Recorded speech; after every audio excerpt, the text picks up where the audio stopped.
field or become guru on that field to talk about those topics that we have for you. Today we want to go into something new in the digital world, something new in the creative world, and we want to look at digital framing. We want to look at this because we know that we are in the digital world, digital era, and a lot of things are going towards technology. Framing photography is also going digital, and we have someone who wants to take us through the process of how it works. We have Michael at DBC in the studio with us. He is a creative entrepreneur. Good morning, Michael. Good morning. Thank you for having me. Good to have you. When we saw this, we were wondering what is digital framing again. Why are we going that way again when it comes to, we have our pictures, seeing our pictures all around. Why should we take it digital? Why is this innovation, this new trend coming to photography now? Okay, so first, the world is going digital, like you said, and anybody who is not going in the direction of how the world is actually evolving will be left behind. That's it. Then another thing is because people have memories they wish to preserve and never probably lose it. So there is a way you can preserve those memories such that each time you can actually go back to it and revisit it again and look at the memories. Most often than not, people get to lose memories of probably videos of what they had before, but with digital frame the memories are always there, always preserved. So the reason why we are now having digital frame is such that you can now have a frame or an artwork that interacts to you, like to the end users now, that interacts to you, talks to you, that you can relate to as well. Is it AI generated? It's not AI generated though, but the tools by which we work with, some of them are AI, softwares we work with, they are AI, but the videos are not AI generated. It could be videos from the client. So we only have to do our own back-end work to it, such that when you scan your frame, it plays out such videos. Okay, I asked that question because on the social media, we see that when you have your old pictures, especially the dead, your dead loved ones, you take it to the AI and it makes it mobile or movable. Is it that same process? Yes, you can use that as well, especially if you do not really have any videos that like reminds you of your loved one. So there is a way you can use pictures to generate videos, AI generated videos. But now I'm talking about real videos now, I'm talking about real videos that from probably clips from wedding, clips from birthday, so framing a picture of your birthday event, and you now have a video that is augmented with it. So that's what I'm talking about. However, you are not actually far from the truth. There are some people that they will tell us they really do not have any videos of their loved ones, that they just want to see them interact, they want to see them smile. So we ask them to send a picture, and there is a way we use AI to create a videos that they can interact with as well. Okay, now let's go into the skill, because particularly on this segment we talk about the skill that will lead to you having this kind of a knowledge and translating to money for you later on. So what skill do you need if you're going into digital framing or digital artwork? What skill can someone get before actually coming out with this kind of a work? Okay, first you have to learn art. Like you need to know, even if you don't really know how to draw, you have to learn some basic things about art. If it is framing alone, like framing pictures, you might not really have much to do because it does not require you drawing. It is machine that will actually help you to enlarge and you frame. So you also have to learn framing, how to frame pictures properly. Yes, you also learn how physical one, how to frame it, because we call it digital frame. It means it is a frame that we now digitalized. So you have to learn how to frame, except you want to give it out to vendors. Then coming to the digital aspect of it, you have to learn how to code, coding. Then you have to learn how to use some basic software. That is talking about the digitalization of the artwork now. So the first is you have to learn some basic thing about art. You have to learn how to frame. Then you now have to go into the digital aspect of it now, which is learning how to use AI software, learning how to use some other art software to make the artwork come out in form of video. So if you want to learn all of this, how long does it take?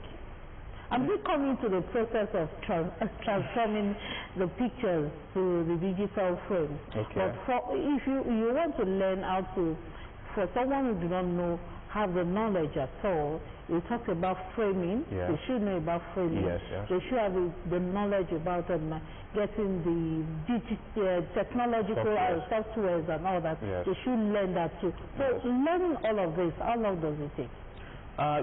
First, what I would say is it actually depends on the person that actually want to learn. Some, it might take them more than 1 year. Some, it might not even take them up to 6 months, and some 3 months. So it all depends on the individual. If you're actually determined that, okay, you really want to know this, if it is just framing alone, you can learn it within a month. If you are someone who is fast in learning and you're also creative yourself. But if it has to come to digitalizing that frame or that artworks, it takes a whole lot. You can't skip the learning process. But how fast it is depends on you. Depends on the work you put into it. Courses. There are people who will buy courses and just dump them somewhere. You have to go through the courses. Do they go? I'm interested because I like photography. Okay. So some people will say that is an aspect of photography. Yes, am I yes, right? of course, and if you want to go to that aspect of photography, learning something technologically will take you a lot. Yes, yes.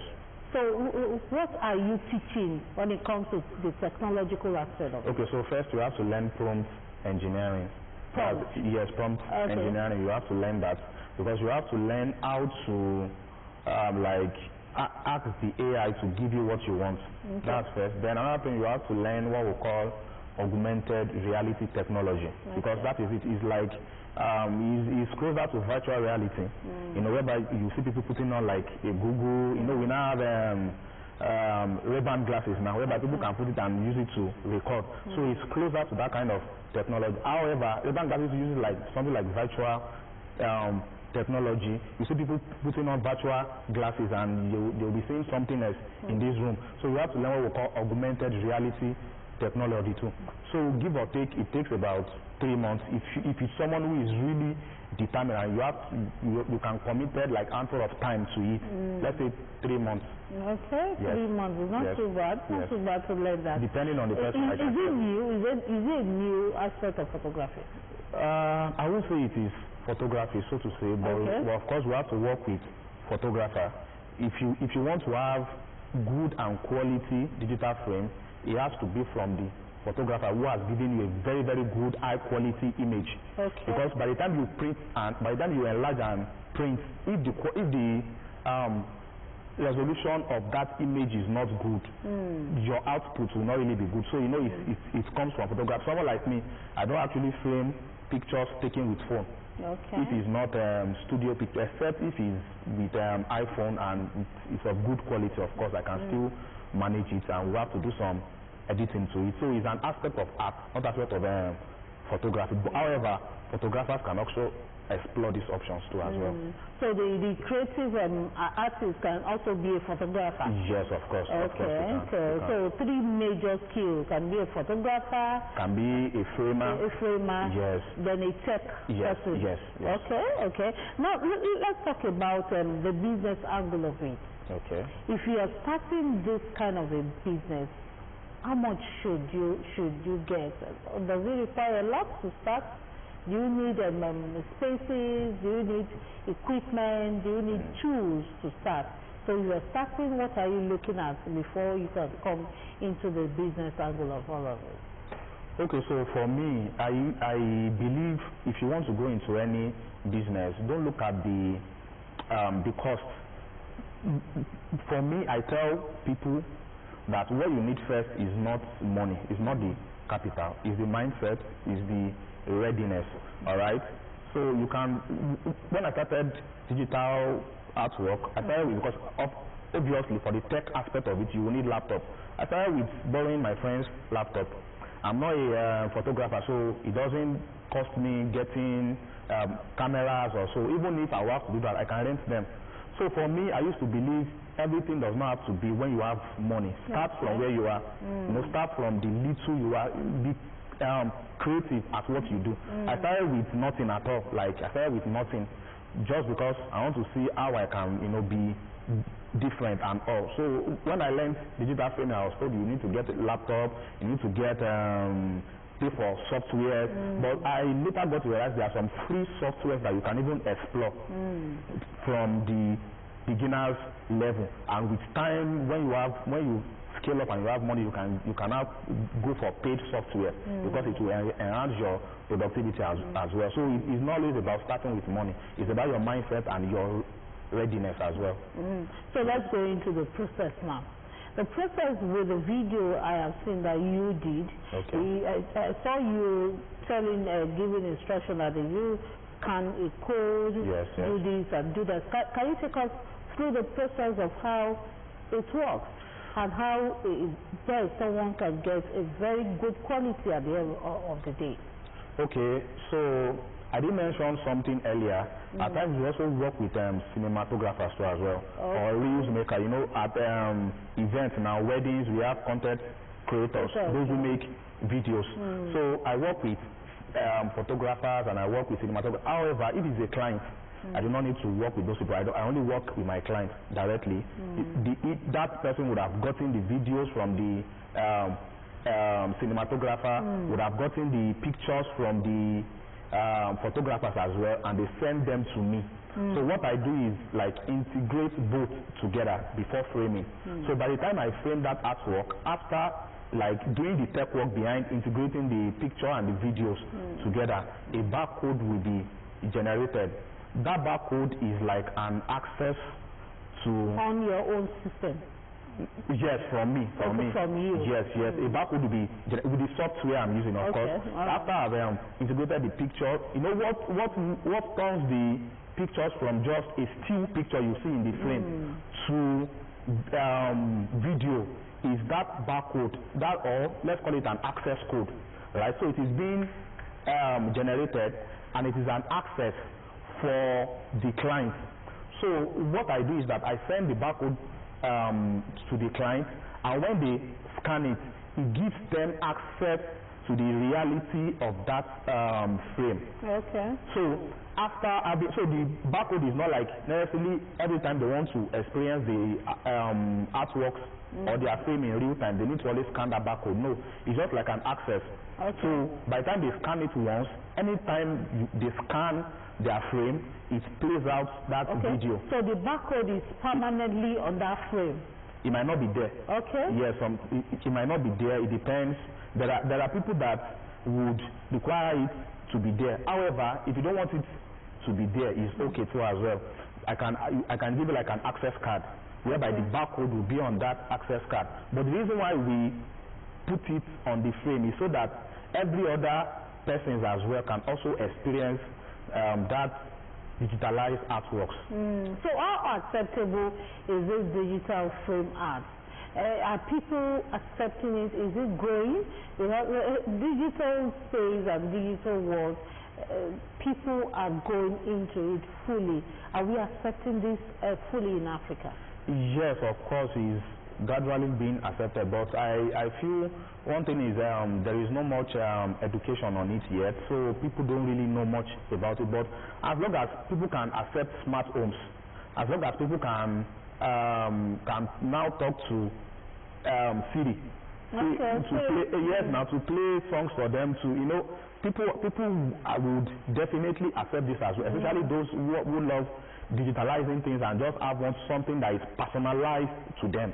Yes, but the only thing is that the awareness is not really much right? Yes, the awareness for it is not really much, but people are getting to know it because the that aspect of art is not really saturated yet. Okay. So I would say if people get to know about it, they would accept it. But the few people have interacted with, oh, they love it. Yes. How sustainable is this work of art after it is done? Can it be kept for a long time? When you lose it, especially when you misplace your phone or something happens to where you have kept it, can it be retrieved anywhere else? Are you talking of the videos? Or the videos. Okay, yes. if something, that is one advantage of that digital frame as well. If you lose your videos on your phone or your laptops, you can retrieve it from that frame. Okay, with the code. Yes, with the barcode. Since you have the frame, if you have the frame in your house, the video is always there. Anytime you scan your frame, the video will always play out. And if you have lost that video, like if you want it, like you don't always want to scan the frame before you get the videos, there is a way you can, when you are scanning the videos and the frame and the videos is playing out, there's a way you can like record the videos and save it back, download it back on your phone. Yes. Okay. So that is one advantage of digital frame. The memories is kept almost like for life. As long as you have that frame, if the frame is not damaged, if you do not like if you have the frame, technically you have your videos. Okay. Yes. Let's talk about challenges now. You know, something new that is coming into, especially Africa, the way we accept it sometimes are very low, though later on we'll start seeing it everywhere. Now, do you think the acceptability is affecting the challenges that comes with having digital frame art? What challenges comes with it, and how can you artists who are into it surmount the challenges, and how can it be limited if you have a lot of it? Okay, so first challenge we face is acceptability. Okay. And it's not really that people do not want to accept it. I'm 100% sure there is no one who will see this product, who will see kind of innovations like it. It is someone who is really going with how digital world is going, would want to accept it. But one of the challenges we face is the cost of production, which would actually want to like affect the pricing on like normal frames or traditional frames, you know.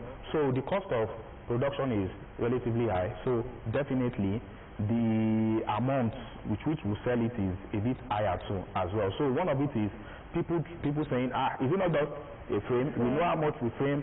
So but then they fail to realize that what they get is more than just a frame. It's an experience.